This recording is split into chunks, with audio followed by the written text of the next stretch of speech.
One of the things that's rarely talked about but was of concern is the behavior with Boxcutter and AutoSmooth Off. So this object will press Control tilde, and under General Options we'll make sure it's flat shaded, and we'll go under the Behavior sprocket and we're going to toggle off AutoSmooth. And our goal is to create a flat shaded block-in model, a typical way to perform block-ins. So we'll just begin performing some cuts across the surface, and we already see that with Ngon things are not behaving as it's supposed to be.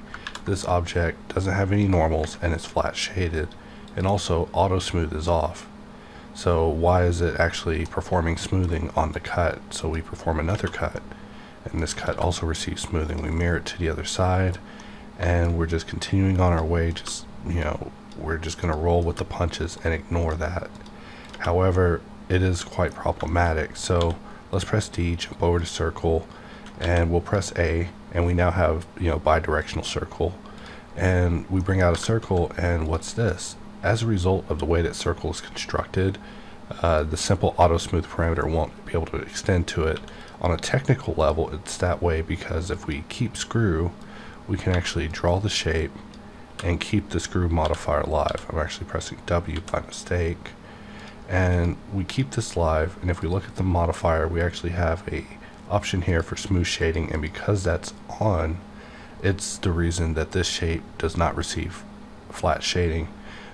About the Ngon, it's a little bit harder to explain because Ngon is just a different system than the rest of the shape. So let's hypothetically cut a box in. Let's see how box behaves. So box is so far so good. It's looking pretty hard shaded. Let's press B and bevel it, and we see that it's giving us flat shading, so we're able to use the box as a kind of block-in tool and keep that whole blocky faceted goal that we're trying to go for with flat shading. But we see that Ngon wasn't so lucky, so we could hack our way through it. We could shift click, sharpen, and roll it down and just give it a really low auto smooth, but that really isn't the same, and this was something that we wanted to improve. So in this B release, we actually did sneak in improvements with what happens when auto smooth is off. So if we minimize this, we're now in the most current version of Boxcutter 718.7, and same thing, we're just going to expand the behavior sprocket and we're just going to turn off auto smooth, and now things will behave as intended. In fact, I don't even need to make sure that the object is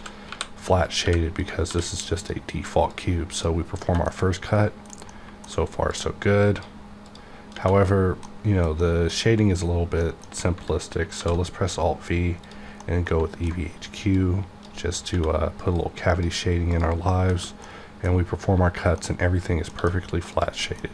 We go to circle, which this is one of the last times you'll see circle in its current state. The next time circle will be in a much more expanded state, but for now, and we'll bevel it, and we see that it also became flat, so we just mirror this over to the other side. And let's go with Ngon, Alt scroll in order to toggle cyclic, and of course this thing is just born to be faceted, so we're not going to have any issue there. But we do want to press A and then press T and give this thickness, press spacebar, maybe select both of these, Alt X, mirror it to the other side.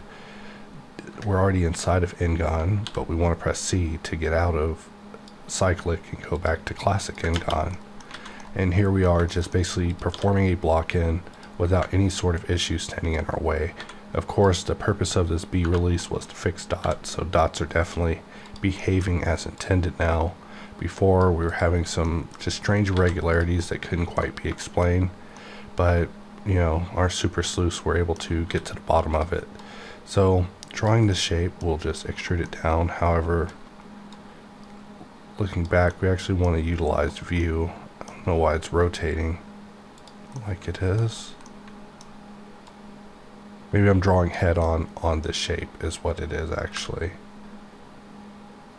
But what I actually want to do is look at it from top view and then extrude it down. And I have view extrude on at this time, which allows me to actually extrude from view without having to rotate in order to do things. However, it is a pretty big behavioral change, so it's not quite Main Street default ready yet, but it is something that we're working on. So I'm just having some fun playing with Boxcutter in the form of a block-in tool, and it just goes from here. Alt scroll, jump over to lasso, the least talked about tool in Boxcutter, And then we'll just deselect,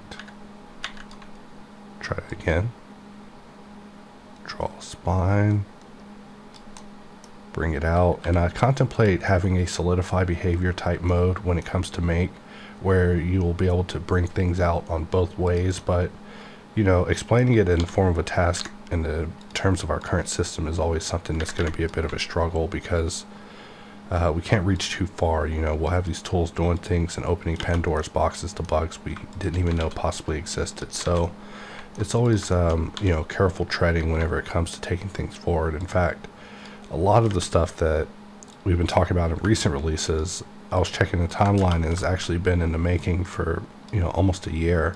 One of the final features of a particular set is coming maybe next week, if not the week after, but we'll be talking about that more in depth when that happens. But you've already received the first two components, which is a deeper grid, or a grid system for actually grid cutting, and then you also received a wedge system that had a little bit more depth. We still haven't added axis support, where you can choose the specific axes of your weld, but that's something we can deal with when the time comes.